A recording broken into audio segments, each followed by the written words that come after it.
Шановныя сябры, калегі, вітаем вас у Нацыянальнай бібліятэцы Беларусі. Гэта ўжо наша трэцяя сустрэча ў межах цыкла публічных лекцый, сустрэч з экспертамі у кантэксце абвешчанага ў нашай краіне года гістарычнай памяці. Цыкл лекцый мы назвалі «Крыніцы гістарычнай памяці», прысвяціўшы іх якраз той проблеме, с которой сутыкаются весь час библиотеки и библиотекары. Первые наши две встречи были связаны с помниками гістарычнай мінуўшчыны, с помниками давнего часу, с помниками мастацкай литературы от часов узнікнення пісьменства на беларускай зямлі і до 18-го, скажем так, стагоддзяў. Гэта былі лекцыі Івана Саверчанкі па даўняй беларускай літаратуры і прысутнага тут сёння таксама Вячеслава Чамярыцкага па беларускіх летапісах і хроніках. Дзякуй вялікі нашым шановным экспертам, хто стартавалі з гэтай эпапеяй. Штотыдзень мы далей будзем сустракацца. Наперадзе вас чакаюць яшчэ вельмі цікавыя спатканні, я напрыканцы пра іх нагадаю. Наша сёння сустрэча звязана з, на першы погляд, некалькі дзіўнай для бібліятэкі тэмай, з помнікамі пісьменства, якія ў бібліятэках сустрэць цяжка. Гаворка пойдзе пра графіці. Хаця сёння кожны маладзён цудоўна ведае, што такое графіці. Звычайна это нешта прыгожае ці нават жахлівае, напісанае нейкімі балончыкамі ці чым на сценах розных пабудоў пасярод гораду, у метро, на вокнах. Гэта часта завецца варварствам, а часам называецца творам мастацтва. У нас ёсць ужо цэлыя вуліцы, аздобленыя шматлікімі прыгожымі графіці, але само гэта слова, з'ява існуе, у тым ліку і на беларускіх землях з даўніх часоў, і больш таго з'яўляецца надзвычай цікавай крыніцаю гістарычнай памяці, як можна было б сказаць гэта у кантэксце нашых сустрэч. Насамрэч, графіці, як вядома, аздабляюць самыя розныя прасторы і старажытныя пячоры, дзе толькі ўзнікала чалавечая цывілізацыя, і многія, у дадзеным выпадку, скажам, найперш у нашым кантэксце хрысціянскія храмы, пачынаючы ад фактычна з'яўлення мураваных найперш пабудоў на нашай зямлі. І сённяшнюю лекцыю мы хацелі б прысвяціць тэме графіці ў старажытным храме знакамітым, вядомым, відаць, кожнаму беларусу і вядомым сёння шырока ў свеце. Гаворка ідзе пра царкву Святога Спаса, альбо, як яе сёння часцей завуць, полацкую Спаса-Преображэнскую царкву. Знакаміты храм, звязаны з імем нашай слаўнай асветніцы Ефрасіні Полацкай. Гэта унікальным шляхам захаваная гістарычная пабудова з нязначнымі даволі перабудовамі найперш 19 стагоддзя, усё ж такі нясе дух многіх стагоддзяў. І якраз праз графіці для нас адкрываецца бясконца цікавы пласт нашай мінуўшчыны.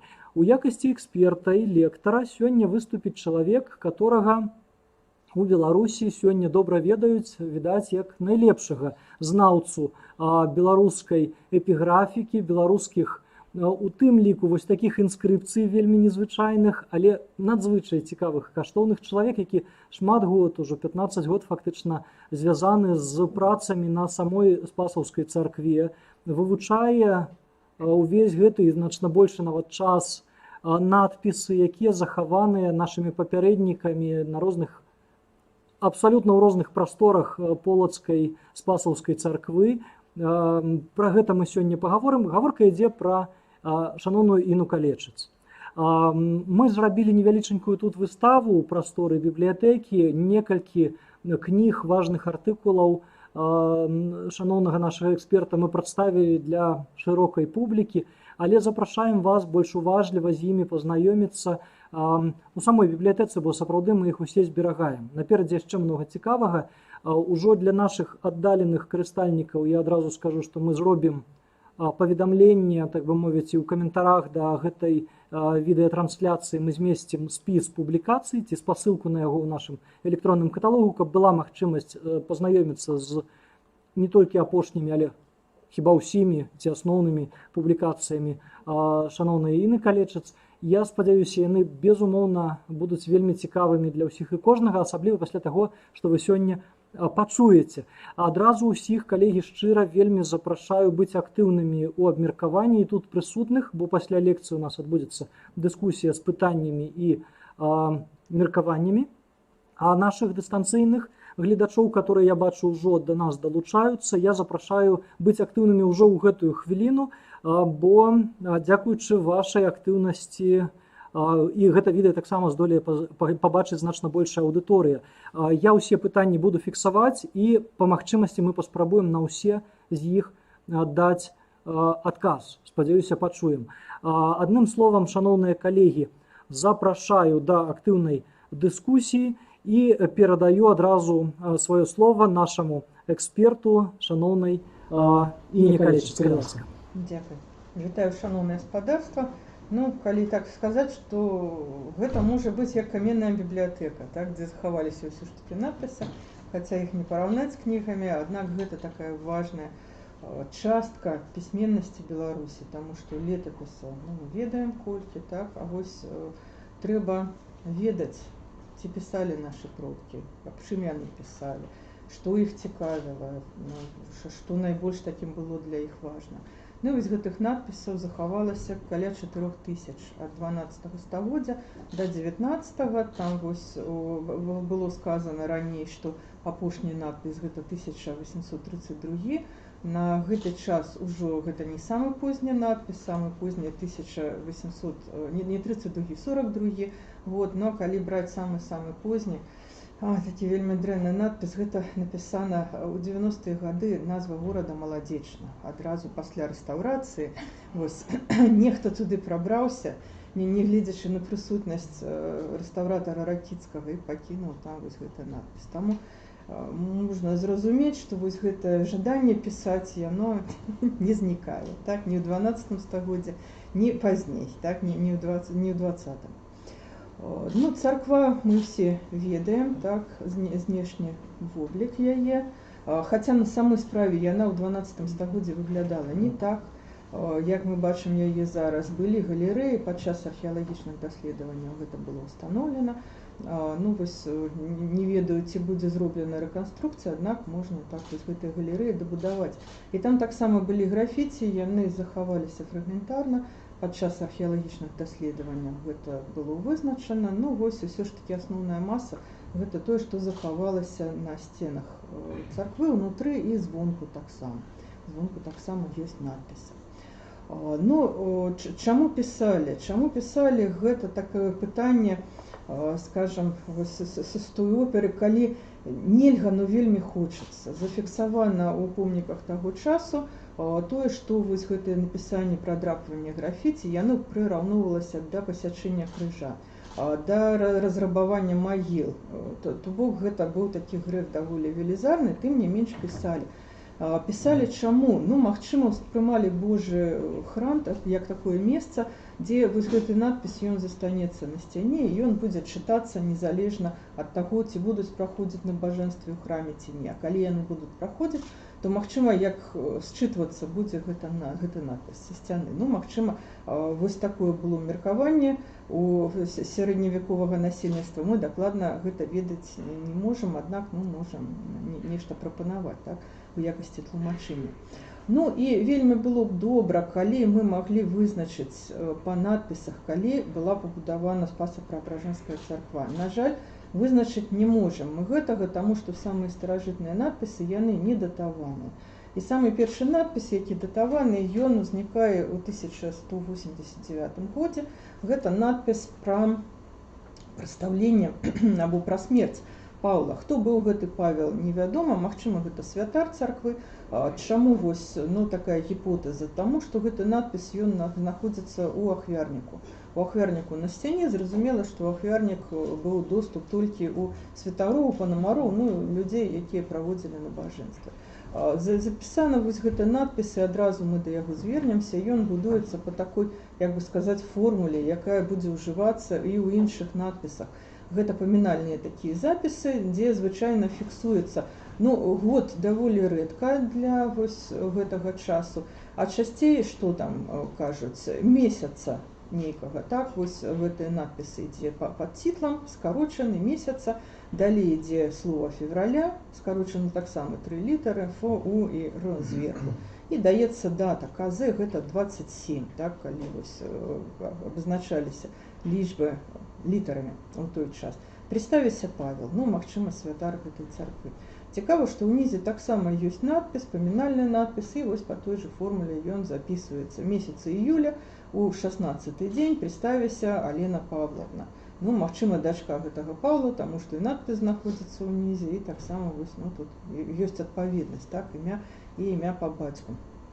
Вось такія надпісы, гэта адны з самых старажытных надпісаў, сустракаюцца яны паўсюль. Калі мы возьмем іншыя старажытныя рускія храмы, і Кіеў, і Новгарад, там таксама ўсё гэта ёсць. Таму вось гэтая велізарная прастора, яна была ахоплена менавіта такога тыпу графіці. Адразу пытанне, чым пісалі? Пісалі тым, што было пад рукой. Магчыма, калі гэта ранні такі перыяд, то гэта нанясенне надпісаў пісаламі. Пісалы гэта такі спецыяльны або стыль называецца яшчэ ў заходняй Еўропе, або графіум. Такая прылада, з аднаго боку завостраная яна, з іншага боку знаходзілася лапатачка, для чаго пісалі на цырах. Такія дошчачкі, якія былі зроблены з воску ў тым ліку, і вось гэтым вострым кончыкам пісалі, а лапатачкай заціралі. І таксама пісалам маглі прадрапваць і на сцяне. Маглі пісаць іголкай. Сустракаюцца вельмі такія тонкія надпісы, якія даволі складана чытаць і вельмі часам складана чытаць. Вось іголкай яны надрапаны. Таксама маглі ножом драпаць. І вось гэтыя абрысы тады атрымліваюцца не вельмі роўныя, як бы такія вось карункі знаходзяцца па абодва бакі ад вось гэтых ліній. Зразумела, што нож ён не вельмі такая вострая прылада, і таму вось утвараюцца такія як каруначкі, такія рваныя бакі ў гэтага надпісу. Аднак вось гэты надпіс не самы старажытны, самыя старажытныя надпісы гэта не надпісы, так, гэта малюнкі на самой справе. Яны прадрапаныя на фасадзе. Гэта апсіда з паўночнага боку, і вось там знойдзена самая вялікая колькасць надпісаў. Яны ёсць і на тынкоўцы, і яны таксама ёсць на вось так званым схаваным радзе, так, які знаходзіўся паміж плінфай, паміж цаглінамі. І гэта малюнкі крыжу. Крыжы самыя разнастайныя, іх знойдзена даволі вялікая колькасць. Што гэта магло быць? Або непісьменныя людзі пакідалі надпіс, таму што выява крыжа яна была роўная малітоўнаму надпісу, або вось проста дэманстрацыя таго, што чалавек умее вельмі добра маляваць. І вось такія крыжы, самыя разнастайныя, яны з'явіліся. З'явіліся яны па такой вільготнай рошчыне, таму што вось па сухім ужо гэтай пасухой рошчыне немагчыма было прадрапаць настолькі складаныя малюнкі. Вось, магчыма, гэта аўтографы майстроў, якія малявалі. Таксама аўтограф майстра, ён быў знойдзены і ўнутры ў царкве, на слупе. Гэта імя Сава, такім чынам мы можам дадаць да імя Дойліда Іана, імя таксама вось аднаго з людзей, які ўдзельнічаў у будаўніцтве царквы. Гэта Сава. У чым таксама цікавыя гэтыя надпісы? Яны потым былі зачынены.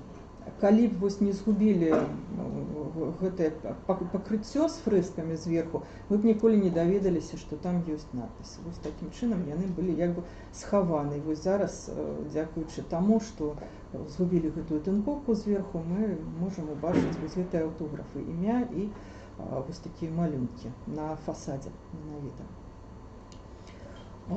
Таксама, што можна, якія практычныя такія рэчы можна ўзяць з гэтых надпісаў. Шмат якія з людзей, пра якіх былі пакінуты гэтыя графіці, малітоўныя, менавіта запісы памінальныя, яны невядомы ні па якіх іншых дакументах. І сярод гэтых надпісаў сустракаюцца таксама імёны ігуменяў Спасскага манастыра, пра якіх мы нічога не ведаем. Ведаем пра Ефрасіню, так, потым яе сястра была ігуменем манастыра, а вось далей, і таксама былі па графіці прачытаны 3 імя. Гэта ігуменя Кацярына, ігуменя Ганна і ігуменя Акіліна. вось менавіта ў такіх памінальных запісах былі зафіксаваны іх імёны. Ну і цікава, што не толькі гэта ігумене ўзгадваюцца, а ўзгадваюцца імёны іншых людзей. Так вось, напрыклад, нейкі такі кар'ерны рост адлюстроўваецца для аднаго з людзей. Гэта ігумен Гавріла. Вось тут у нас знаходзіцца надпісы, дзе пра яго гаворыцца. І напісана, што месяца мая при ставісе раб Божий Гаврила игумен на память святого апостола Сімона Зелота. І потым запісана крылашанін святого Спаса. Гэта значыць, што калісьці ён пеў ці чытаў на клірасе, а потым вось ён дарос да ігумена манастыра. Якога манастыра мы не ведаем. Магчыма, гэта Багародзіцкі манастыр, які таксама пабудавала препадобная Ефрасінія, нейкія стасункі былі паміж гэтымі манастырамі. Аднак вось імя такое, так, і зафіксавана, кім ён быў.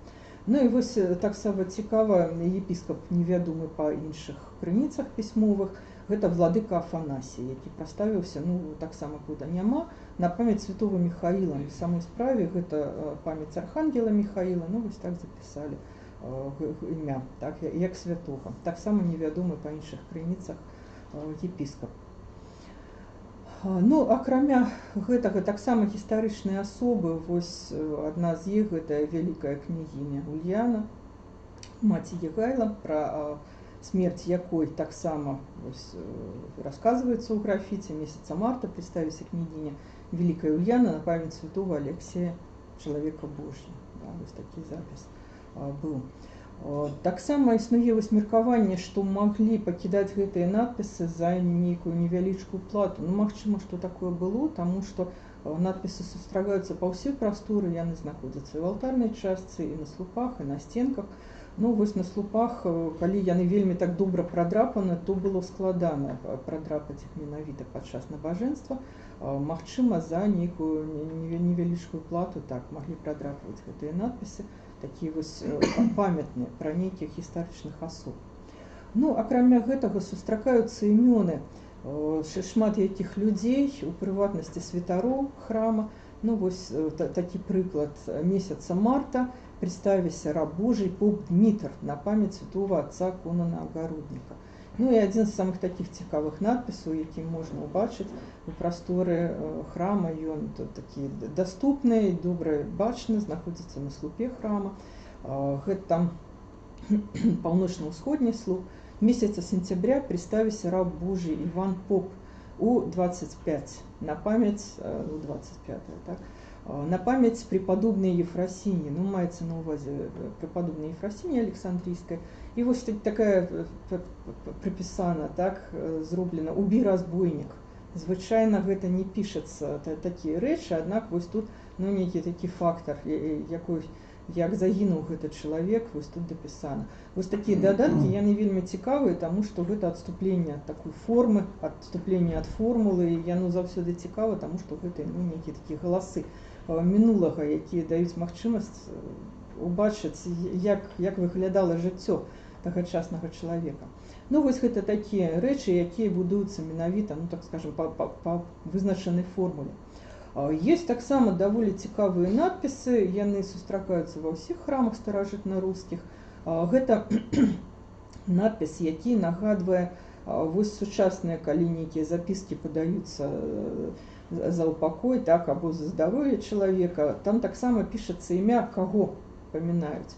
І вось такія менавіта запісы, яны сустракаюцца і на стенках царквы. Ну, вось мы бачым, так, мітрапаліта Іосіфа, архіепіскапа Ефімія. І часам сустракаюцца вось такія рысачкі, калі імёна. Можа быць імя, можа быць адна літара нават імя, а можа быць зусім без літар і без імя. Гэта такія рысачкі, якія вызначаюць колькасць малітваў, прачытаных за чалавека. Іх бывае ад 3, ну, па колькасці, і да 43. Гэта значыць, што кожны раз, калі святар маліўся, ён вось гэтую рысачку ставіў, так, паказваў, што малітва прачытана, ці сам падлічваў гэтую малітву. Імёны жаночыя, мужчынскія сустракаюцца. Ну, вось, і таксама розная колькасць гэтых рысачак каля імя. Яшчэ адзін тып надпісаў, ну, ён вось дакладна нагадвае гэтыя спісы, якія падаюцца ў царкву, каго памінаюць Ну, мы не ведаем, ці гэта жывыя людзі або памерлыя на той час. Тым не менш, вось нават такі спіс, дзе пералічваюцца людзі: Івана, Марію, Варвару запісана, Дмітрія, Пафноць, Гергія, Григорія. Так, вось пералік імён чалавека, якіх трэба памінаць у царкве. І гэта надпіс выкананы ў ахвярніку. Ён знаходзіцца там. Такім чынам, ну, менавіта святар мог непасрэдна чытаць з гэтай сцяны тое, што там было запісана. Так, вось рысачак няма, таму нават гэтым цэлым спісам аформлялася, так, вось гэтае памінанне. Таксама ёсць надпісы, якія сустракаюцца не толькі ў Спаса-Преображэнскай царкве, сустракаюцца яны ў іншых церквах. Гэта такі малітоўнае прашэнне, калі чалавек піша зварот да Бога і піша там сваё імя. Аднак, ну, не заўсёды сустракаецца імя, ну, вось такі найбольш разгорнуты надпіс. Господі звычайна пішацца ў гэтым надпісу і скарачаецца слова Господі ў якасці 2 літар Г і пад цітлам «Помазі рабу свайму». І вось тут імя Осію Пономареві, нейкі Панамар Осія запісаў сваё імя, зварот да Бога, каб Господь яму дапамагаў. Ну і ёсць такія скарочаныя таксама звароты. Вось калі «Гопомо» или «Гопоз», гэта значыць «Господи, дапамазі». Ну, вось такое скарачэнне без цітла. Аднак зразумела, што гэта менавіта вось такі малітоўнае такое прашэнне. Ёсць нават адзін запіс, дзе вось гэтае «Гопамазі», «Господи, дапамажы» запісана наадварот у люстэркавым адбітку. Ну, гэта таксама вось зварот да Бога такім чынам. Ну, вось адзін з такіх найбольш вялікіх надпісаў, ён аформлены ў рамку: «Господи, памазі рабу свайму Стефанові грешнаму». І ў ахвярніку знаходзіцца гэты надпіс на невялікай вышыні ад падлогі, ну, таксама вось найбольш поўная з гэтых прашэнняў малітоўных. Вось такая разнавіднасць надпісу, таксама ў іншых церквах яна сустракаецца. Пэўны час існуе вось такая формула «Господи, памазі рабу свайму», потым яна змяняецца на прашэнне «спасі» або «памілуй», і вось замест гэтага слова «памазі» іншыя словы ўжываюцца. Найбольш старажытнае гэта все ж такі вось гэтае «памазі», «памазі рабу свайму». Некаторыя з людзей, якія пакідаюць графіці, яны дэманструюць, што яны ведаюць царкоўныя тэксты.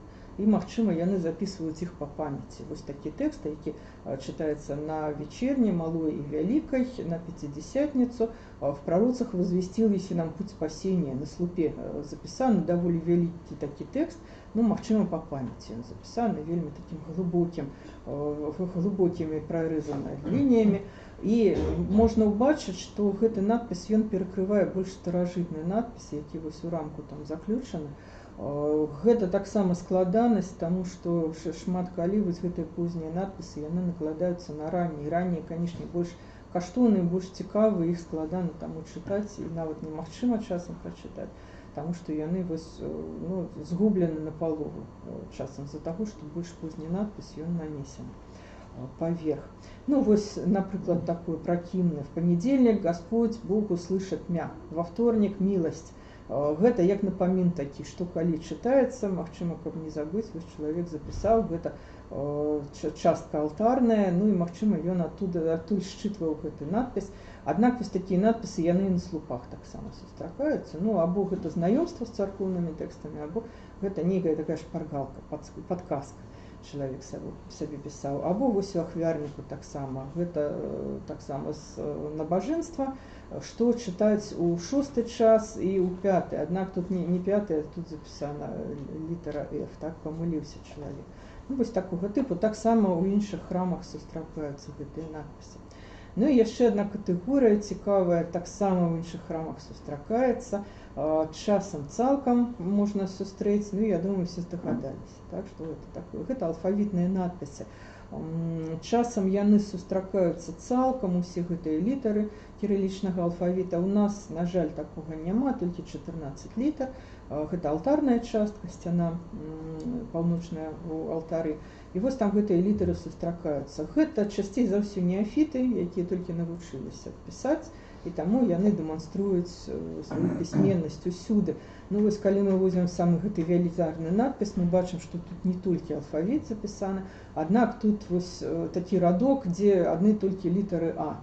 Як вось у пропісах вучыцца вучні так пісаць гэтую літару А, так вось і нейкі хлопец, ну хутчэй за ўсё хлопчык, ён таксама напісаў гэтую літару А даволі вялікую колькасць разоў, ну, пакуль, магчыма, там нешта не перашкодзіла.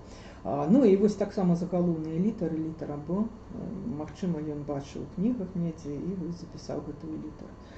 Не цалкам сустракаецца алфавіт, но вось перад намі таксама 7 літар А, Б, В, Д, Е, Ж і зіло. Ну, або афармлялася даволі часта, вось такія літары мы бачым, трошкі такія вычварныя, аздобленыя пасярэдзіне.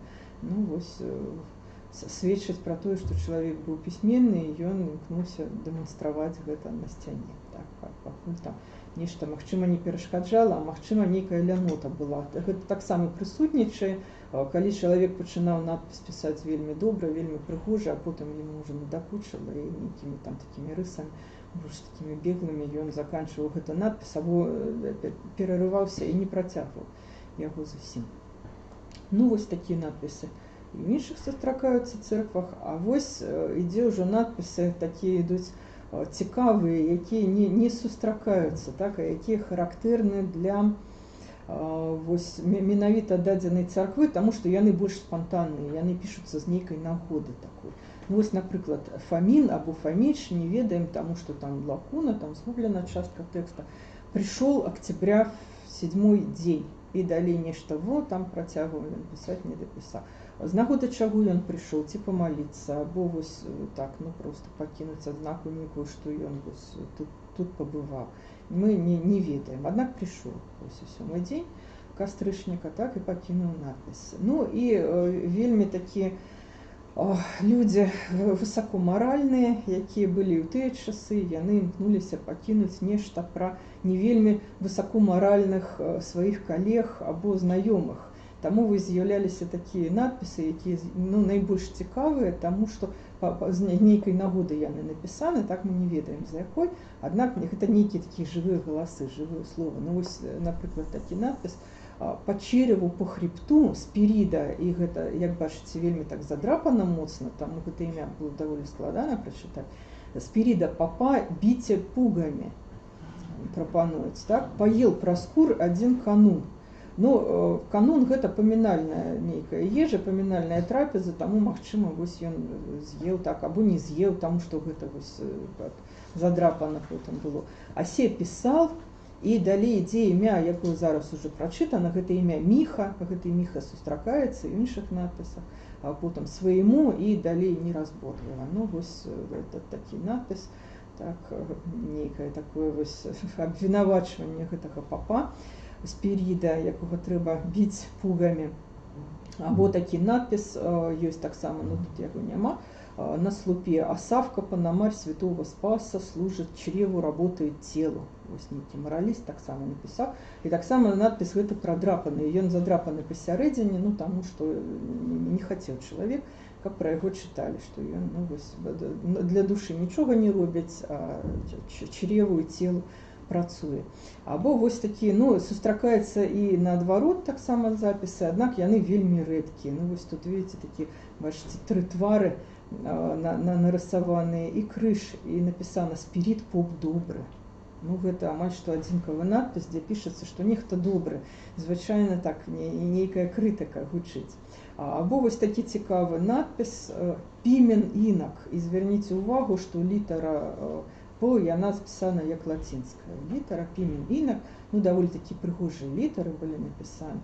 І чалавек пакінуў гэты надпіс, так, запісаў сваё імя, так, якім ён з'яўляецца. А вось нехта прыйшоў пасля гэтага пімена інака і дапісаў «Нёс ересі». Вось пакрытыкаваў, так, яго. І бачыце, таксама, вось гэтае «нёс», яно запісана так, як пімен, а далей ужо скоропіс ідзе, «Нёс ересі». Так, хутка дапісаў, і ўсё, і вось засталося гэта. Ну і таксама цікавы, вельмі смешны надпіс, які ўвогуле зрабіў наш год, калі мы працавалі на Спасе, рэстаўратараў і археолагаў таксама. побейте, імя таксама задрапана, за ігранне зле чрева і хулен смех в теле. Ну вось злые ігранне чэрава, што гэта такое, невядома, так, гэта вантробы, якія там нейкія, магчыма, гукі агучвалі ў гэтай кіллі, і хулен смех, які ішоў далей за гэтымі злымі іграннямі. Ну і таксама імя яно сапсавана, таму што не хацелі, каб пра яго чыталі. Ну, вось такія надпісы, яны самыя, канешне, цікавыя, таму што яны адступаюць ад традыцыйнага нейкага выкладання, так, ад традыцыйных формул, і нешта нам кажуць пра людзей, якія жылі ў той час. Ну, вось таксама цікавая рэч, цікавае графіта, яно было знойдзена, гэта адзінкавы, так скажам, прадстаўнік гэтай катэгорыі. Гэта загадка. Отец меня роди, а роди себе, роди жену. Ну, с помылками записано, на самой справе хутчэй так.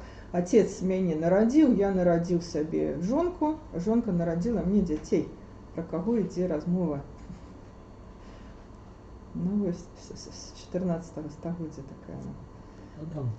Гэта Адам, так, гэта першы чалавек Адам, якога стварыў бацька, так, нарадзіў, ён нарадзіў сабе жонку з рабрыны, так, адпаведна. Ну і вось канчатак тут не дапісаны, аднак вось такая загадка ёсць, ну, звычайна, у той час гэта біблейскія нейкія загадкі, таму вось, даволі так лёгка можна адгадаць. Ну і вось гэтыя надпісы, кірылічныя надпісы, выключна кірылічныя, яны існуюць да 1578 года. Все мы добра ведаем, так, гэта прыход Івана Жахлівага, потым прыход Стэфана Баторыя. Аднак магчыма, што ўжо падчас таго, як Іван Жахлівы быў у Полацку, ўжо Спасаўскі манастыр быў закінуты. Адназначнага меркавання няма на гэты конт, а графіці кажуць нам аб тым, што ў 1578 годзе, не ў 1579, а на год раней, чым прыйшоў Баторый, ужо з'яўляюцца лацінскія надпісы, лацінскія аўтографы, і яны з'яўляюцца нават у алтарнай частцы, куды, канешне, доступ не маглі раней атрымаць. Надпісы такога тыпу, або імя і прозвішча, або вось па такой формуле ту быў, так, ту біл. Вось як у платнічкі 1578 год, на хорах таксама яго надпіс Іоанн Прастак. Ну вось гэта кажа нам аб тым, што ўжо ў 1578 годзе па сутнасці монахіні яны зышлі. Так, ёсць сведчанне, што яны сашлі пад ахову сцен Сафійскага сабора, ну, магчыма, гэта так, там вось гэтыя надпісы змаглі выявіцца. І далей, ну, навала проста гэтых надпісаў, 1579 год, так, войскі Баторыя, і ўсё, у алтарнай частцы вельмі шмат, вялікая колькасць гэтых надпісаў, менавіта 1579 года. Ну, вось будуецца зноў такі імя прозвішча, або вось гэтае был ту, або Анна Доміні, ну, адпаведна, лета Гасподня, так, і вось такія запісы. І з гэтага часу, з 1578-79 года, выключная большасць гэта лацінскія надпісы, таму што потым храм перадаецца езуітам, прыходзяць шкаляры езуіцкага калегіума, якія таксама пакідаюць надпісы, аднак, як паказала даследаванне, не толькі шкаляры, і людзі звычайныя, таму што яны пішуць свае прафесіі. Нехта піша, што ён лекар, іншы чалавек піша, што ён залатар. Вось таму не толькі шкаляры, ну і людзі пакідаюць свае аўтографы ў царкве таксама. Таксама цікавы такі шэраг надпісаў, якія былі знойдзены, гэта, канешне, магло б стаць вось такім асобным даследаваннем. Гэта надпісы, як я лічу, воінаў-наёмнікаў, якія прыйшлі разам з Баторыем, таму што гэтыя прозвішчы, імёны, яны вельмі адрозніваюцца ад імёнаў і прозвішчаў, так скажам, які існавалі ў Рэчы Паспалітай. Ну, вось, напрыклад, Іахім Зоненбом або Луда Ронекен, хутчэй за ўсё наёмныя нейкія войскі, якія прыйшлі са Стэфанам Баторыем. І вось яны пакідалі надпісы адзінкавыя, гэта 1582, і самы апошні надпіс, вось гэты, які знаходзіцца на алтарным слупе, гэта такі спіс, куды яны ўсе сабе запісалі, і запісалі дату. Гэта 20 лютага 1584 года. Былі вось такія дзве рамкі, намаляваныя, аднак запоўнілі цалкам толькі адну з іх, другая засталася ну такой незапоўненай, там літаральна два прозвішча стаяць. Ну вось цікава, чаму яны даволі доўга былі тут, нягледзячы на тое, што царква, вось гэты фальварак спас, ён ужо быў перададзены езуітам, тым не менш вось яны знаходзіліся тут на тэрыторыі гэтай царквы, маглі на тэрыторыі манастыра. З чым гэта звязана? Ну вось таксама можна даследаваць, можна магчыма нават вызначыць, што гэта за прозвішчы і дзе менавіта служылі гэтыя людзі. Так? Ну вось такая цікавая старонка, якая таксама была вызначана з дапамогай графіці. Больш ну, вось звестак пакуль што я не сустракала аб гэтым. Ну вось так паказана месца, дзе знаходзіцца на алтарным слупе. Можна паглядзець, пачытаць, калі доступ ёсць вось у царкве да гэтых графіці. Ну і далей, вось тут графіці яны дапамагаюць даследаваць, дапамагаюць даследчыкам і рэстаўратарам, і археолагам, таму што вызначаюцца нейкія даты і ёсць пэўныя такія вось перапынкі ў гэтых датах, яны перарываюцца. Ну вось так, зноў формула, па якой пісаліся надпісы, надпісы на лацініцы, ікфует. Гэта даволі папулярна ў 16 стагоддзі, у 17 не сустракаецца ўжо такая фармуліроўка. Ну, калі пераводзяць, перакладаць з латыні, гэта тут быў, так, ну, груба кажучы. І вось апошні з надпісаў 16 стагоддзя, гэта 1598 год, а потым пачынаецца хутчэй за ўсё рамонт, перабудова царквы.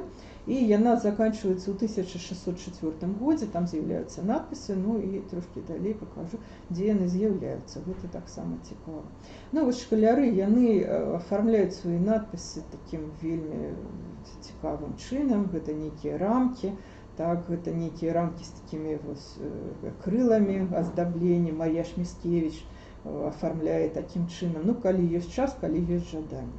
Ну і дзе сустракаюцца гэтыя надпісы, калі раней кірылічныя надпісы, яны ніколі не змяшчаюцца па постацях святых, яны змяшчаюцца недзе там на арнаментах, недзе ўнізе, то зараз вось нейкая такая пляма, якая фарбамі вылучаецца, і яна запаўняецца гэтымі надпісамі. Ну вось перад вами, напрыклад, німб святога, на якім знаходзіцца гэты надпіс. Ну і імкненне таксама вывучалі ж латынь, імкненне запісаць сабе вось на лацінскі манер. Ну, Францыск Грыбніцкі, напрыклад, так, ён запісаў сабе Францыскус Грыбніцкіс. Нават і імя, і прозвішча, яно вось такое лацінізаванае атрымалася. Вывучалі таксама грэчаскую мову, таму вось Семён Семёнович Хмелевскі стаў Сімонам Сіманідасам Хмелевскім. Ну і таксама яны любілі запісаць сваю, ну як сказаць, пасаду такую часовую. У вось навучанні езуіцкім была такая рэч, напрыклад, калі ну, нейкі шкаляр паспяхова даволі займаўся, ён мог стаць аўдытарам. Аўдытар меў права правяраць дамашку, так скажам, у сваіх аднакашнікаў. І таму вось нейкі Філіп Азаровіч, ён напісаў, што ён аўдытар поэтас. Гэта значыць аўдытар паэтыкі, ён меў права так правяраць дамашнія заданні ў сваіх аднакласнікаў, таму вось ён аб гэтым запісаў. Ну, або вось Лаўрэнціус Кавальскі, аўдытар элаквенцыі. Элаквенцыя, красамоўнасць, так, рыторыка, ну, таксама вось ён запісаў аб гэтым. Даволі часта у графіці гэтага часу сустракаецца скарачэнне СІ, так, ордзену Ісуса, Соцетес Езу, і вось гэта СІ, яно паказвае, так, менавіта хто тут знаходзіўся. Ну, вось тут Антоніус Катлінскі, напрыклад, С. Езу, 1731 год. Ну і таксама цікава вось гэтыя графіці і імёны прозвішча пашукаць у іншых крыніцах.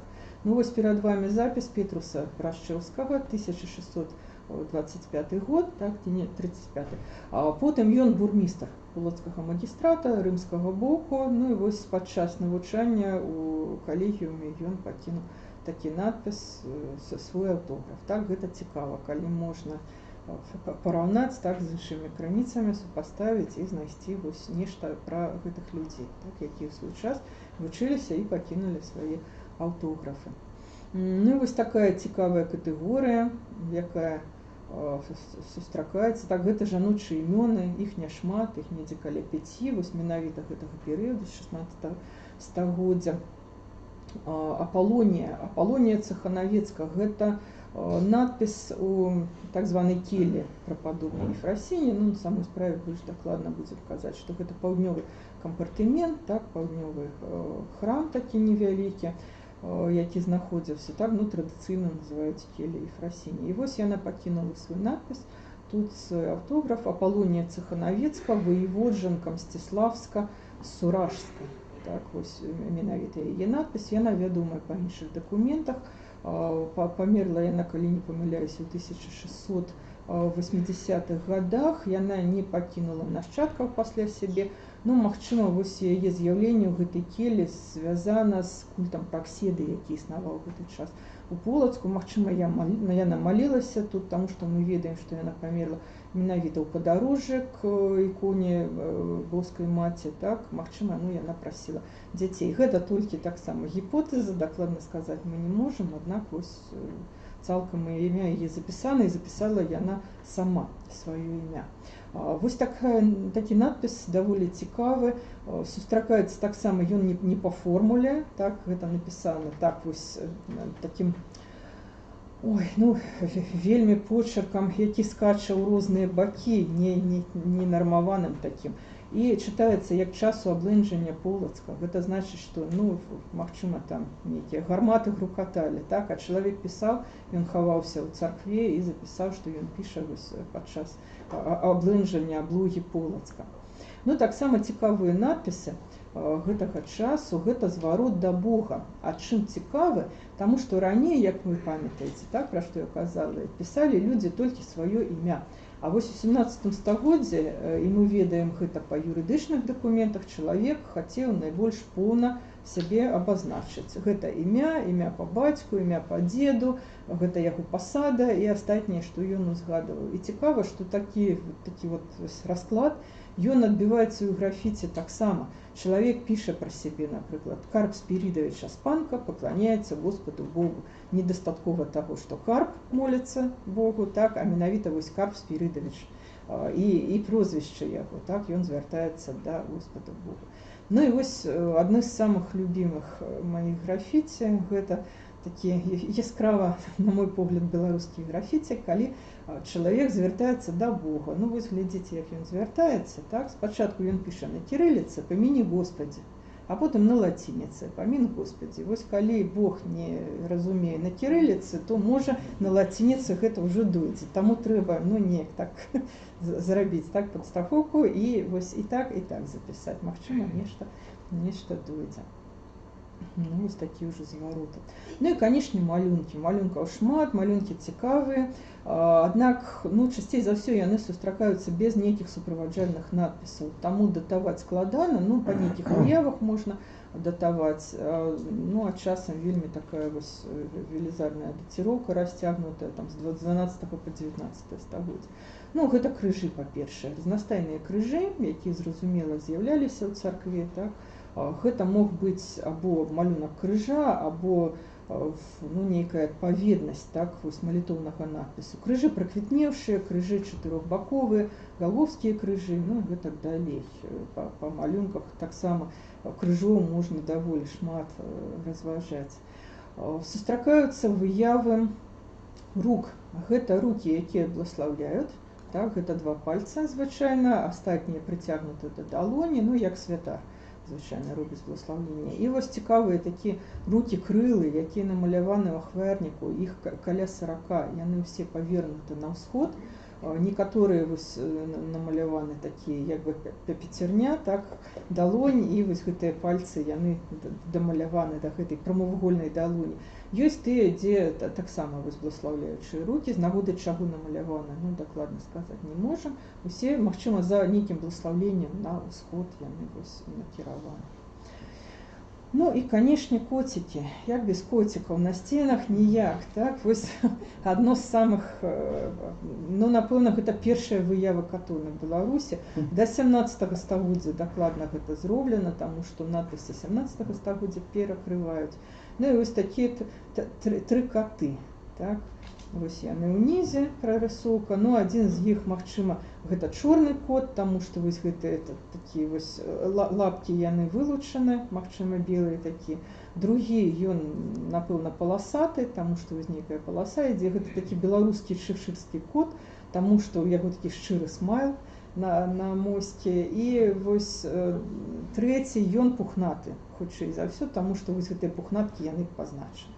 Ну, вось такія каты, усе яны знаходзяцца ў алтары, гэта праход паміж дыяканікам і алтаром, вельмі вузкая прастора, недзе сантыметраў 60, там трэба, ну, там драпаць вельмі складана, тым не менш гэта ўсё запоўнена гэтымі драпінамі, малюнкамі і надпісамі. Ну, таксама, што малявалі? Малявалі аздабленні, якія былі ў кнігах, так, гэта вось такія з вушкамі нейкія пляцёнкі, пераплеценні, нешта падобнае на косы, тэраталагічны арнамент, пачварны, які характэрны для 12 стагоддзя, гэта вось такія пачвары, так, цмокі, можам сказаць, якія потым пераплетаюцца ў нейкія касіцы.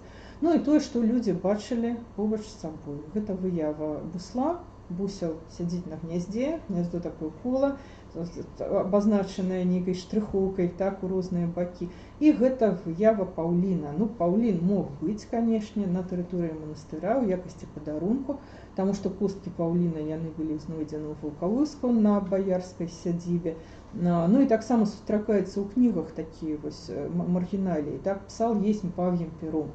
Таму магчыма, што ну, гэта малюнак з натуры гэтага паўліна. Ну, таксама партрэтная галерэя людзей, так, людзі самыя розныя. Вось выява старажытна-рускага воя ёсць, прычым, магчыма, гэта з натуры малявалася, таму што ён барадаты, ён сядзіць на кані, вось, ну, у каня такія ножкі трошкі падвялі, так, тым не менш. Выява, ну, прафесара, так, або выкладчыка, які выкладаў у калегіуме.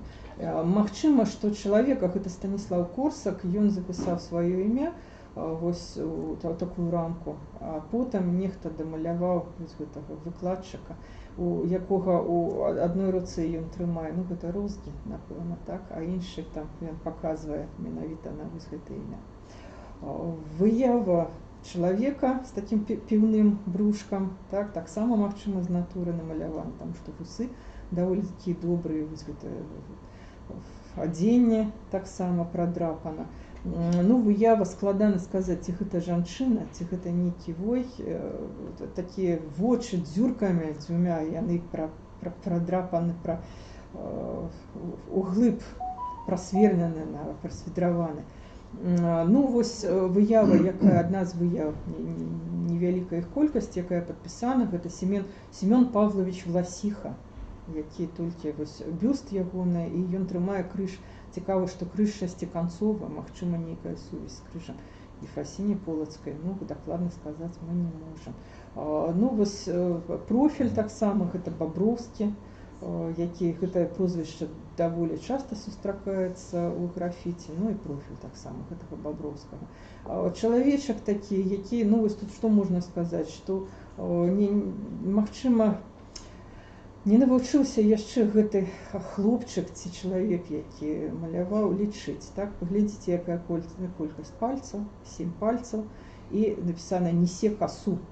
Вось нехта несе касу, так, і адпаведна прадрапаны. Ну, а з выяў людзей, напэўна, найбольш цікавая такая, гэта як такая дыскусія своеасаблівая на сцяне, так, вось намаляваны два чалавекі, адзін пад адным, зверху намаляваны дыякан. І нейкі сатырычны, крытычны такі малюнак, а ўнізе стаіць чалавечак, які працягвае яму нешта. Ну і вы звярніце ўвагу, гэты дыякан не хацеў, каб яго малявалі. І што ён робіць? Ён малюе прамавугольнік такі, закрэслівае яго крыж-накрыж. Все, адмена, так, няма малюнка, няма крытыкі.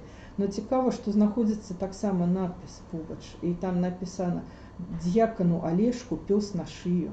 Магчыма, вось гэта суправаджэнне малюнка, так, нейкае пажаданне. Ну, калі мы прыгадаем выказванне «навешаць сабак», так, то, магчыма, вось гэты пёс на шыю, гэта таксама неяк звязана, так, з гэтым выказваннем. Ну, вось такія малюнкі і сустракаюцца выявы, гэта знакі ўласнасці і таксама геральдычныя выявы. Ну, вось сярод гербоў мы бачым ляліва, так, і драгон, шарданг, і ружа. І вось такія знакі, якія нагадваюць, напрыклад, знакі, змешчаныя, ну, вось верхняя частка на партрэце з Карыны. Так, вось такія вагі. Магчыма, гэта з галофы нешта перамалявана, а магчыма, гэта знак уласнасці. Ну, большасць з іх пакуль што не без назвы, так? Аднак мы ведаем, што і на пячатках польскіх мяшчан сустракаюцца вось гэтыя бортныя знамёны, так званыя, яны таксама могуць быць у якасці вось гэтых знакаў уласнасці, і яны сустракаюцца таксама на сценах царквы. Ну і практычнае прызначэнне вось гэтых надпісаў, акрамя таго, што, безумоўна, гэта велізарны пласт пісьмовых помнікаў. Гэта, безумоўна, з 12 стагоддзя, так, самая вялікая колькасць. Калі мы падлічым эпіграфічныя помнікі, якія знойдзены падчас археалагічных даследаванняў, іх каля 100. Тут надпісаў значна больш, тут можна прагледзець нейкую дынаміку іх з'яўлення, так, групы вось гэтых надпісаў. Ну і таксама практычнае значэнне, яны дапамагаюць у рэстаўрацыйных работах, у рабоце археолагаў. Ну вось, напрыклад, мы бачым вось гэтую ўнутраную такую лесвіцу рамонтную, якую аднавілі, і в чырвонай лініі паказана, да якіх, вось, ну, да якога месца у 17 стагоддзі быў балкон. Справа ў тым, што хутчэй за ўсё хацелі паставіць арган у царкве перабудаванай, так, пераробленай пад касцёл. І вось існаваў нейкі час вось гэты балкон на хорах. Таму што інакш надпісы не маглі б там з'явіцца, а яны датуюцца ад 1604 до 1680-х гадоў. Ну, вось такім чынам мы можам казаць пра нейкія пераробкі, нейкія рамонты храма, якія адбываліся ў гэты час.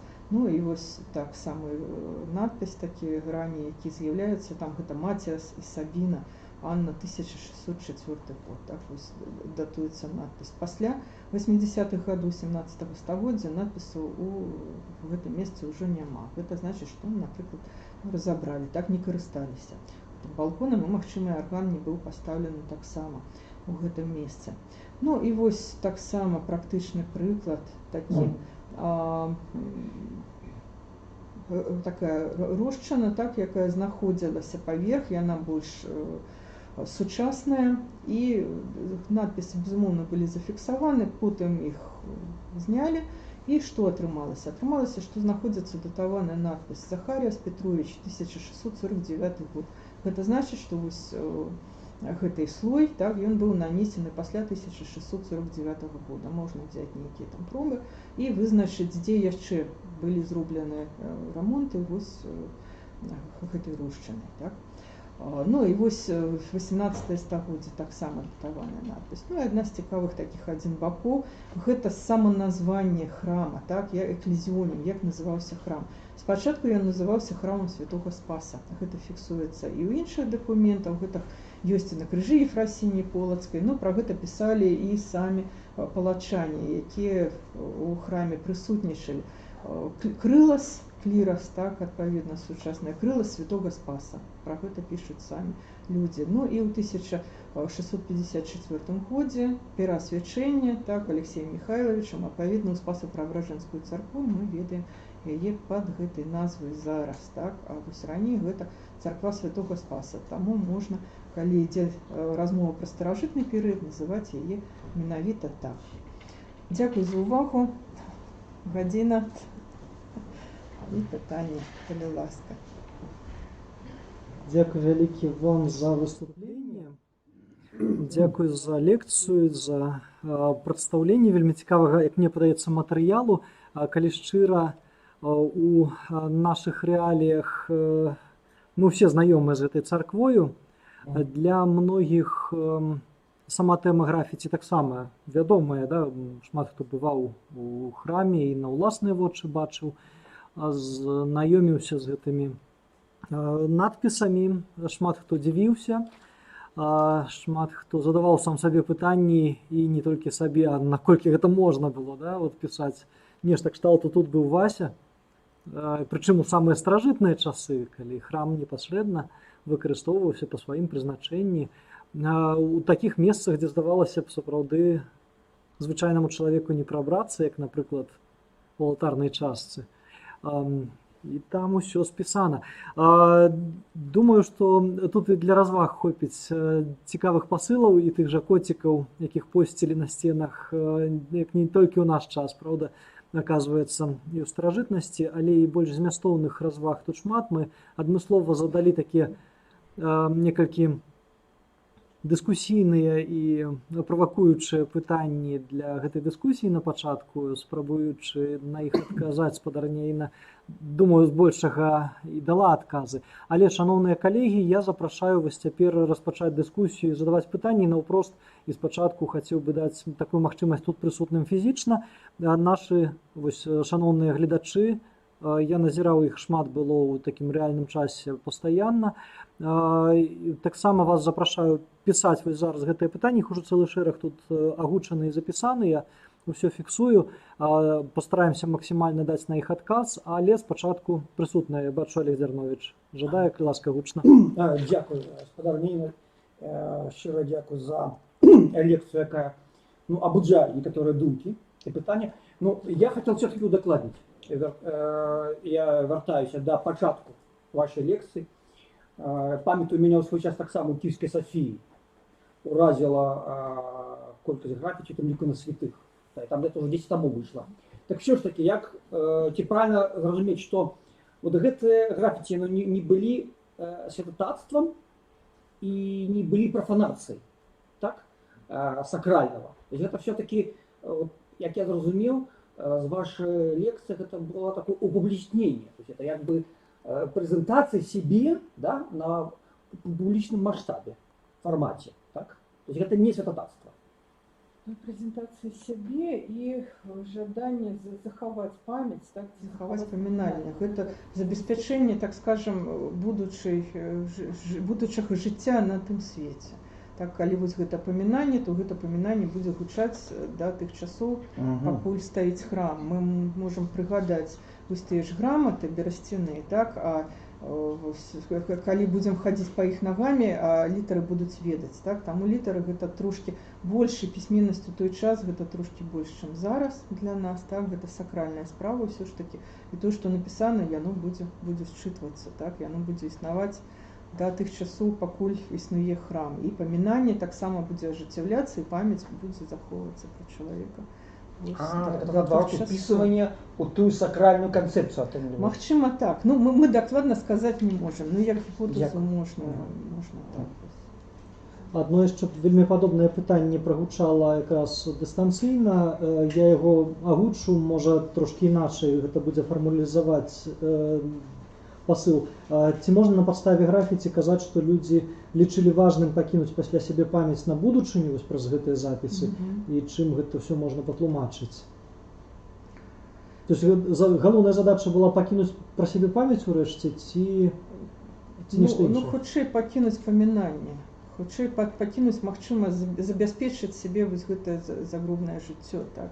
Менавіта памінанне там, калі чалавек сыдзе, так, вось гэта памінанне, яно захаваецца. Магчыма, таксама, як разнавіднасці, памяць пра сябе, так, вось тут быў, і ўсё, і пакінуў пра сябе надпіс. Магчыма, гэта дваістасць такая, так, для памінання людзей гэта адно запіс, для памінання сябе, так, менавіта для фіксацыі таго, што вось я ёсць, да, быў і буду.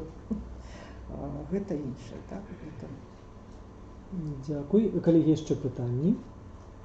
Ці я пакуль магу зачытаць некалькі з тых, што паступілі вось дыстанцыйных. Я не буду цяпер зачытваць усе словы ўдзячнасці тут. Я гляджу з розных бакоў за намі сочаць, і у тым ліку палачане. Тут, напрыклад, з краязнаўчага музея Полацка пішуць словы ўдзячнасці, кажуць, што нават для іх, да, для гаспадароў, так бы мовіць, шмат новага і цікавага, таму дзякуй вялікі, гэта праўда так. Я задам іншыя моманты. Па-першае, спадарня Тамара Самайлюк звярнула ўвагу на кнігу, вядомую вам добра, я думаю, спадара Залілава пра графіці, которая некалькі гадоў назад побачила свет. Таксама я з ёю, многія, думаю, тут прысутныя, можа, таксама знаёмыя з гэтай кнігаю.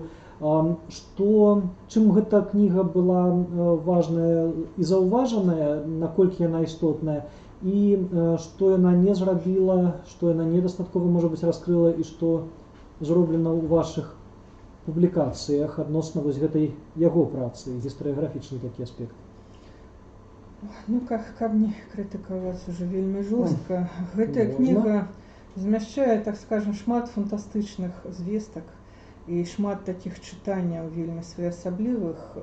Ну, і я сутыкнулася з такой праблемай, што тыя людзі, якія не ўспрымаюць крытычна, нават і навукоўцы, яны ідуць, так скажем, па ложным шляху.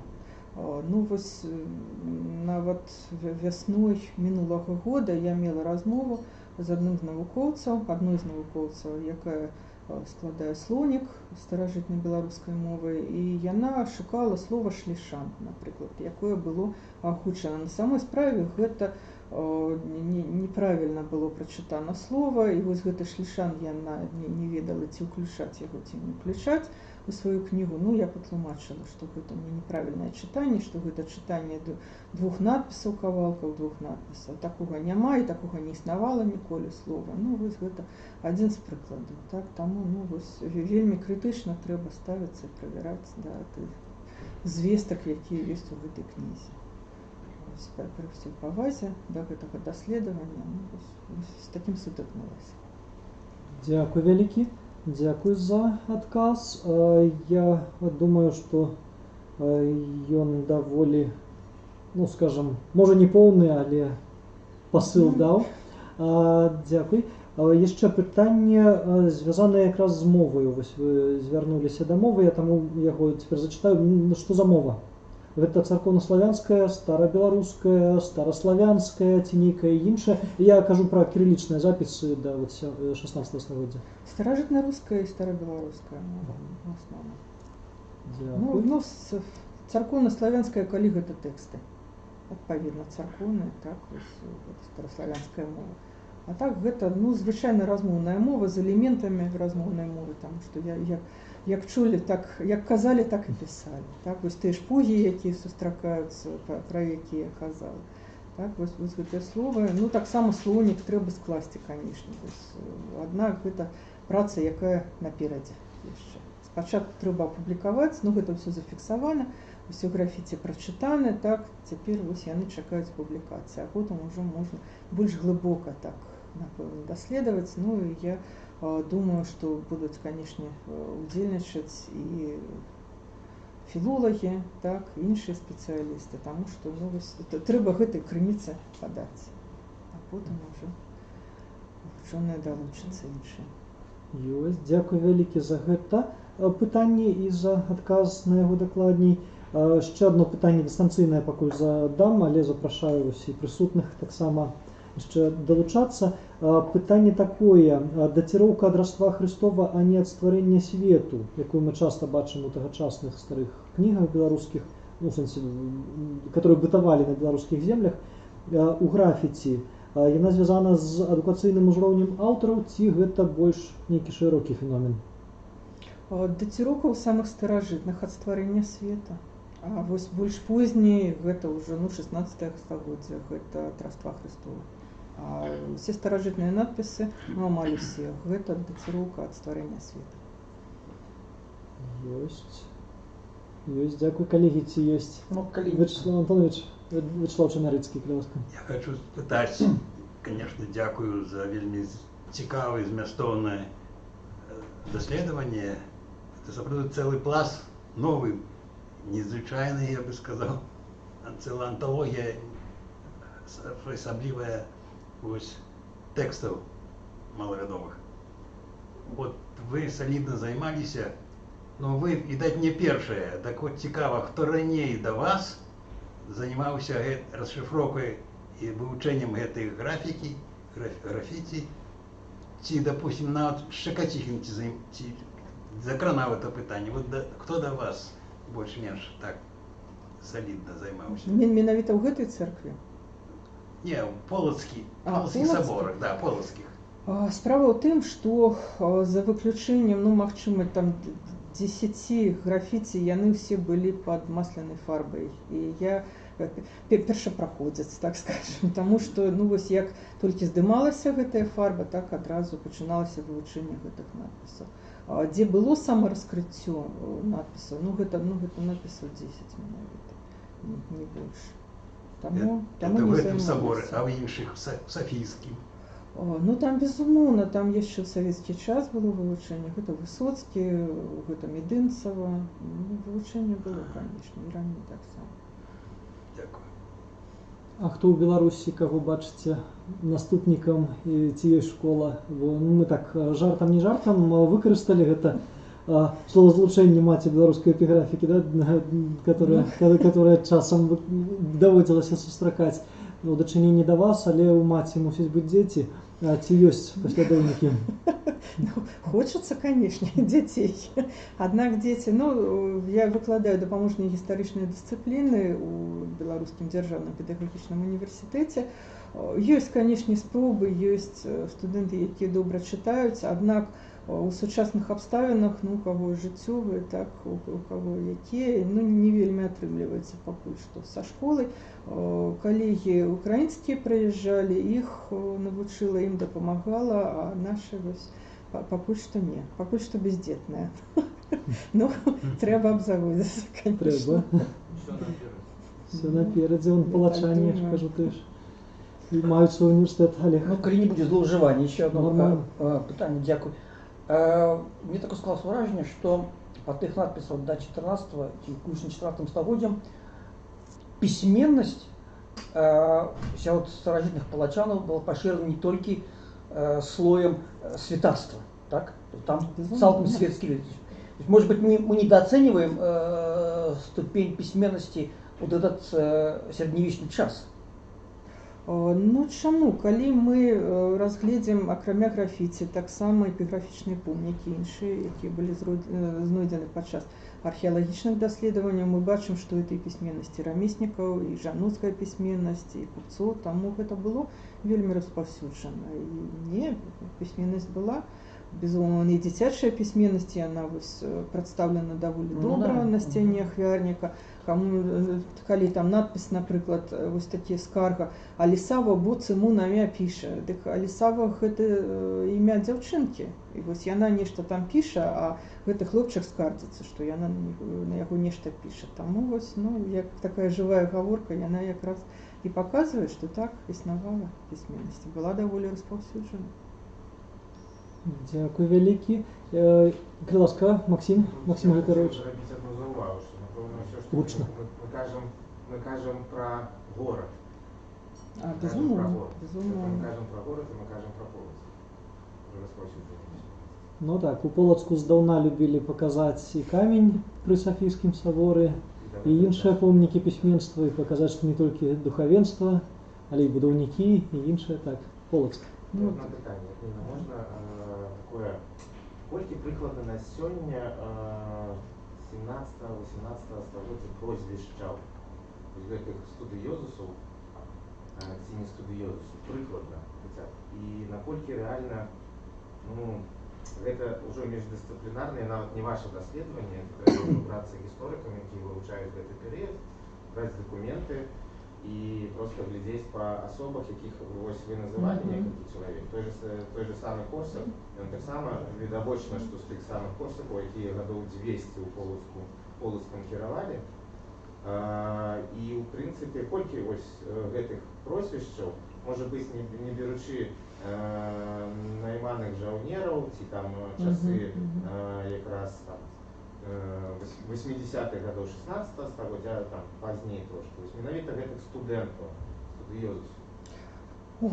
Дзякую за пытанне. Ну, мы не можам сказаць дакладна, што гэта студэнты, так? Таму што напісалі не толькі студэнты. Ну, вось гэтыя лацінскія надпісы, гэта недзе каля 2/3 ад агульнай колькасці. Но трэба сказаць, што там не толькі прозвішча, велізарная колькасць імёнаў таксама. Імёнам прозвішчаў яны могуць дубліраваць адзін аднаго. Адзін чалавек можа пакінуць некалькі надпісаў. Вось тут таксама паказальны такі чалавек, які жыў у другой палове 17 стагоддзя, яго звалі Гелія Швердзец. Дык вось ён каля 20 разоў пакінуў сваё імя і прозвішча.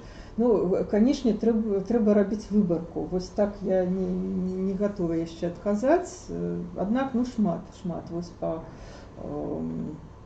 нават па той же самай Келі паўднёвай, па якой выйшла манаграфія, там 1200 надпісаў, і кірылічныя, ну, гэты час складаюць недзе 5-7%. Ну, гэта значыць, усё астатняе ідзе на вось гэты аўтограф. Ну, такога падліку яшчэ не рабіла. Трэба зрабіць. Дзякуй за думку. І яшчэ, можа быць, так, наконт гэтых, скажем так, знакаў, наконт, магчыма, геральдычных знакаў, гербоў і гэтак далей. Ну, ці ўжо хто-небудзь пачынаў са спецыялістаў геральдыстаў гэтым займацца, ці яшчэ не? Я ведаю, што там малюнкамі дакладна займаліся ўжо, асабліва са зброяй. Я добра ведаю, так. А вось тое, што тычыцца геральдычных надпісаў, я ўжо памятаю. Ну, пакуль не чула пра гэта. Ну, і выданне ж было толькі, вось яно пойдзе, артыкул я змясціла па малюнках, і там вось усе малюнкі, амаль все геральдычныя змяшчаюцца. Таму вось, ну, трэба спачатку, канешне, публікацыя. Я просто одну заувагу яшчэ зраблю. Сэнс у тым, што на самой справе я добра ведаю публікацыі гаспадарыні Інны, і я магу сказаць, што там реально там можна дзесяткі даследаванняў правесці на аснове таго, што зроблена і будзе зроблена яшчэ, і калі выйдзе манаграфія, таму што чарговая, таму што на самой справе вось гэтых тэмаў вельмі шмат. І па дробных такіх тэмах можна десяткі артыкулаў напісаць, а можа быць і некалькі дысертацый. Так і пішы. Дзякуй вялікі, Максім. Ідэя правільная, і ў значнай меры дзякуючы вам многія з гэтых публікацый пабачылі свет. Манаграфію будзем чакаць, і ў кантэксце падліку колькасці прозвішчаў па новай, ну і натуральна это для навуковага выдання хораша, каб быў іменны паказальнік, напрыклад, да, ён шмат пытанняў адразу ж і закрывае, вось у тым ліку па колькасці тых персонажаў, якія фігуруюць на сценах царквы. Я дазволю яшчэ одно пытанне задаць, такое, которое і мяне асабіста таксама зацікавіла, і яно ў іншых месцах гучыць. Вось гэта алфавітныя, назовем так, запісы, надпісы алфавітнага характару, альбо пералік літар алфавіту паслядоўны, альбо шматразовае напісанне адной і той жа літары, як літара Аз, альбо прыгожа выпісаныя буквіцы. Гэта што? Гэта пропісы, кажучы сучаснай мовы, ці гэта сшытак з практыкаваннямі, ці гэта азбука, па которой вучыліся, бо зноў жа мы кажам пра алтарную частку. Што гэта і як так сталася, што пасярод фрэсак, часам знакавых, урэшце шкаляры пішуць свае вось нейкія такія дзіўныя практыкаванні неўмелыя. Што гэта такое і дзеля чаго яно рабілася? Дзякуй за пытанне. Ну, вось якраз шкаляры яны не пісалі. Пісалі менавіта вось гэтыя з 12 па 14 стагоддзя і трошкі пазней. Ну, літара Аз гэта пісьмо, так, гэта практыкаванне ў пісьме, таму што сустракаецца, ну, вось так на скідку двойчы ў алтары сустракаецца, адзін раз на слупе. Гэта вось выпісванне той літары, якую вывучылі першай, якая атрымліваецца лепш за ўсё, так, і вось яе можна пісаць без конца і дэманстраваць, так, сваю пісьменнасць. Ну, алфавіты, так, алфавітныя запісы, яны таксама дэманстраванне умення пісаць, так, дэманстраванне пісьменнасці, таму што сустракаюцца 3 літары, напрыклад, азбукі ведзе, так, я ведаю літары, я пісьменны чалавек, і ўсё, дастаткова далей можна не пісаць, можна вось гэтыя 3 літары запісаць, так усе ведаюць, што ты пісьменны чалавек. Ну, тое, неафіты хутчэй за ўсё, тыя, хто толькі навучыліся пісаць, яны дэманструюць сваё ўменне, яны менавіта пішуць вось гэтыя рэчы, так, першую літару А і алфавіт. Так, ну, склады таксама могуць напісаць, гэта таксама практыкаванне ў пісьме, яно сустракаецца ў царкве. Дзякуй вялікі. Яшчэ одно пытанне зачытаю з дыстанцыйных. Атрымоўваецца, што да моманту перасвячэння царквы ў 1654 годзе яе назва святога Спаса была менавіта такой, без удакладнення якога іменна. І чаму тады пры перасвячэнні, ну, тут пытанне ці было такое, было абранае канкрэтна праабражэнне? Ну, таму, што вось гэтае свята менавіта Спаса, так, святого Спаса, яно знікае потым са святкавання ў царкве. А вось спасапраабражэнне, так, яно наадварот пачынае святкавацца, вось менавіта з гэтым, напэўна, і звязана, так, перасвячэнне. Таму што, ну, вось нейкія царкоўныя рэаліі, так, царкоўныя святы, яны трошкі памяняліся. І тое, што было характэрна, так, для 12 стагоддзя, а мы сустракаем даволі часта церкві святого Спаса у той час, так, менавіта асвячэнне ў гонар гэтага свята. Вось у 17 стагоддзі яно ўжо не актуальна. Пераасвячаюць, ну, амаль з той жа назвай, аднак у гонар перамянення. Калегі, ці ёсць яшчэ пытанні? Калі ласка. Інна Леонідовна, па-перше, дякую вам вялікі за такое цікаве даследаванне. У мяне пытанне, што зараз праходзіць рэстаўрацыю ў Спаса-Преображенскай царкве, што будзе з графіці? Яны будуць захоўвацца, усе будуць захоўвацца, ці частка, ці як гэта будзе далей? Яны будуць захоўвацца ўсе. Закрываць, зачыняць іх не будзем, таму што гэта пісьмовыя помнікі, так, гэта пісьмовыя крыніцы, старажытныя крыніцы, якія трэба захоўваць. Таму ўсё гэта застанецца. Ну, не ведаю, як будзе на фасадзе, таму што гэта ўжо будаўнічыя такія працы. Аднак, ну, магчыма, там будзе нейкі такі вось доступ, так, пакінуць менавіта нейкія там акенцы для таго, каб было гэта відаць. Аднак гэта праект, я не ведаю, як будзе дакладна на фасадзе, аднак у царкве будзе ўсё захавана. Что будет после реставрации? Ой, я не праектная установа, я не ведаю, зараз некалькі праектаў існуюць, так, і нават конкурс праектаў, што будзе, як захаваць, так, ці нешта падобнае пабудаваць побач, змясціць там. Справа ў тым, што трэба захаваць, безумоўна, царкву, трэба захаваць фрэскі, велізарная колькасць экскурсій, і вось гэты тэмпературны рэжым, які там існуе, ён вагаецца ўвесь час, асабліва зімой. Калі заходзяць экскурсіі, вось гэтае халоднае паветра, яно падымаецца наверх, гэта адчуваецца фізічна проста, гэта вельмі шкодна для фрэсак. Таму вось, ну, нешта будзе праектавацца, каб усё гэта захаваць, аднак, ну, вось, пакуль што на стадыі праекта. Магчыма, да 900-годдзя манастыра нешта ўжо будзем ведаць. Вось, а пакуль што праектуецца толькі, даследуецца. Калегі, скажу, тут зусім хутка адбудуцца юбілейныя мерапрыемствы, ёсць вялікія планы па Полацку, і ў хуткім часе сапраўды гэты юбілей будзе адзначацца на і высокім, і шырокім узроўні, да? То есть я думаю, што мы ўсе пачуем шмат яшчэ пра Полацк, але графіці дакладна нікуды не дзенуцца, у адрозненне ад верхніх слаёў фрэсак, з которымі, ну, найчасцей пры раскрыцці больш даўніх слаёў нешта адбывалася, найчасцей яны раней нішчыліся, правда. Тут былі выкарыстаныя найноўшыя тэхналогіі, каб максімальна захаваць слаі фрэсак больш позняга часу. Фрагментарна вось і фрэскі 18-го, асабліва фрэскі 19-го стагоддзя захаваліся, которые можна было вось усе гэтыя пазнейшыя напластаванні. Вельмі цікавыя таксама, маляўнічыя, яркія, шмат, которые могуць нам што распавесці. Вось. А што тычыцца графіці, то яны, як разумееце, маюць даўні характар, тычацца ранняга перыяду. Яны застануцца з імі. Нічога не адбудзецца, яны не будуць ні затынкаваныя, ні зафарбаваныя. Дай Бог. 17 стагоддзя, калі здымалі тынкоўку, нешта страшна было, я так разумею. 17? Тынкоўку 17 стагоддзя, калі здымалі, і вот эти познія графіці. Ну, спыніліся. Ага. Здымалі, а потом уже стали здымаць з фіксацыі. Таму, ну, амаль ясно. нічога згублена не было. Так, гэта ўсё зафіксавана, што было, таму што гэта, ну, мае практычнае прызначэнне таксама. Гэта ўсё фіксавана. Можа і добра, што да рэстаўрацыі дайшлі значна пазней, чым да многіх іншых храмаў, бо сапраўды мы маем унікальны досвед слаёў фрэсак, мы маем вось гэтак глыбока прааналізаваныя графіці. Гэта хорошы прыклад. Не магу яшчэ одно пытанне не задаць, которое не тычыцца тэмы нашай сёння сустрэчы, але которое ўвесь час сапраўды ўзнікае. Складанае пытанне звязанае з пячаткаю з Лаўрышева, вось, которую мы нават рыхтуючыся да гэтай сустрэчы атрымалі некалькі пытанняў, яны гучаць цяпер. Якая ж сёння можа быць вось навукова абгрунтаваная версія у дачыненні да гэтай складанай, вельмі важнай з іншага боку пячаткі, якую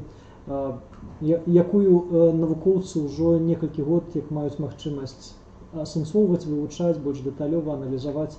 І шановны гаспадар Няйны, як відаць, адзін з галоўных экспертаў у галіне эпіграфікі тут мае свой погляд, і да вас такое пытанне.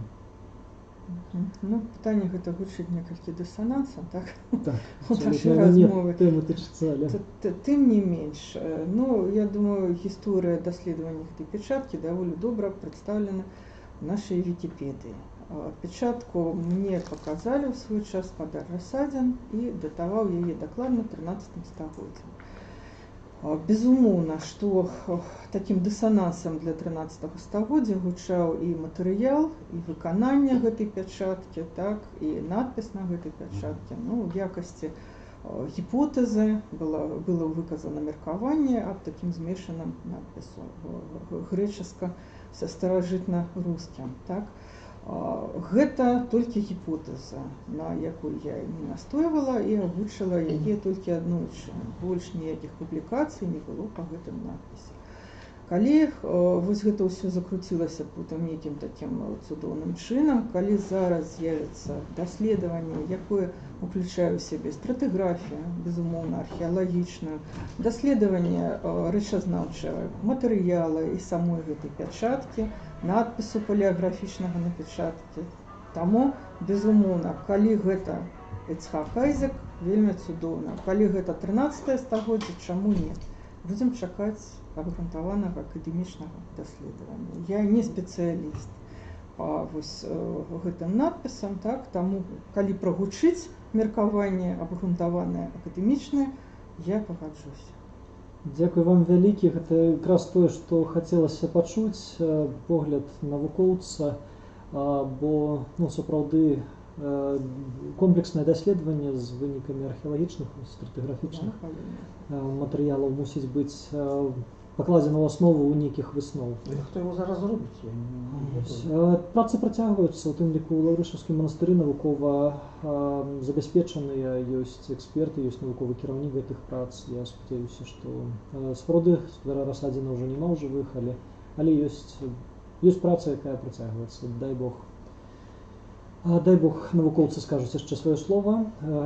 Гэта хай сабе і іншая тэма, але вельмі важная таксама для нашай мінушчыны, таму нізкі паклон за гэта. Я не агучыла адно з пытанняў, якое было задана, каб не засталося. Ну і ніхто таксама не ўзгадаў, так? Які грэх узгадваецца часцей за ўсё у графіці Спаса-Преображэнскай царквы, так, адно з пытанняў. Ну, што б вы прапанавалі, як вы думаеце, на сучасны погляд? Што гэта можа быць? Богохульство. Не, гэта п'янства на самой справе, так, таму што яно ўзгадваецца або крытыкуецца нейкі чалавек, запісана Якаў прапіў кануны. Таксама. Прычым гэты надпіс, ён схаваны вельмі глыбока ў аркасолі. Аркасолія гэта такая спецыяльная ніша, дзе хаваўся чалавек, і святар станавіўся і чытаў малітвы над ім памінальнай. І вось глыбока-глыбока на сцяне гэтага аркасолі запісана, што Якаў прапіў канун. Другі надпіс гэта архімандрыт Градзецкага манастыра, які вядомы па дакументах таго часу, аднак невядома, дзе ён знаходзіўся. Вось гэты архімандрыт гэтага манастыра, ён піша: «Господи, дапамажы рабу свайму, архімандрыту Гарадзечкаму», замест «ч», вось размоўныя, так, якасці таго часу, і Івану, так, архімандрыту Гарадзечкаму і Івану. І сверху припіска «Апіл есмь». І яна дадана да рамкі гэтай, ён пакаяўся. Ну і пакаялася жанчына, магчыма, манахіня, такі надпіс «Напілась на Лазареву суботу».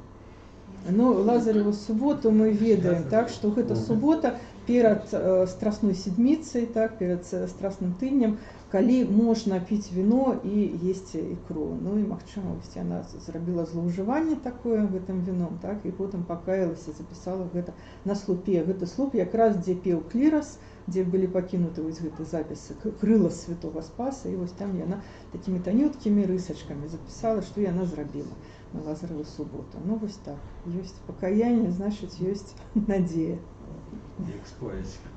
Выглядае вельмі ярка. Вы бачыце, наколькі жывыя сведчанні, которые мы рэдка дзе яшчэ можам знайсці. На вялікі жаль, мы разумеем, што папяровых крыніц таго часу засталося вельмі мала. На кнігах даражэнных, старажытных, пергаменных такія рэчы рэдка пісаліся, хаця ёсць цікавыя сведчанні таксама.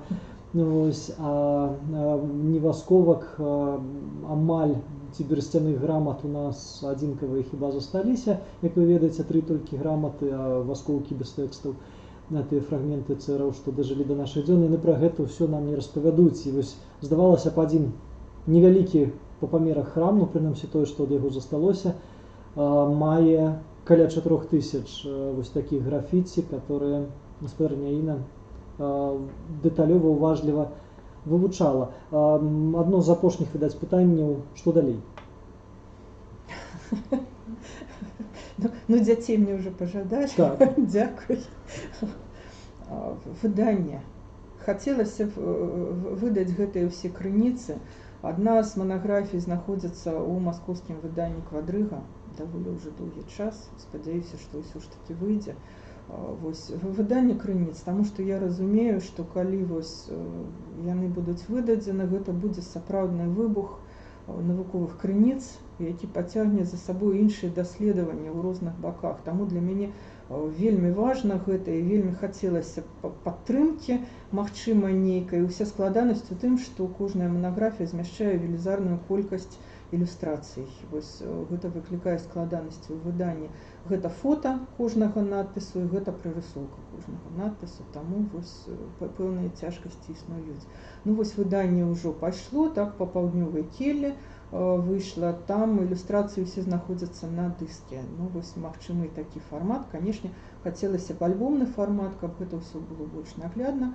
Аднак, ну, як ёсць, так ёсць. Спадзяюся, што я змагу гэта зрабіць, гэтую працу, зрабіць выданне крыніц, ну і потым ужо вызваць вось іншыя даследаванні, так, да жыцця, які будуць базіравацца менавіта на даследаванні графіці.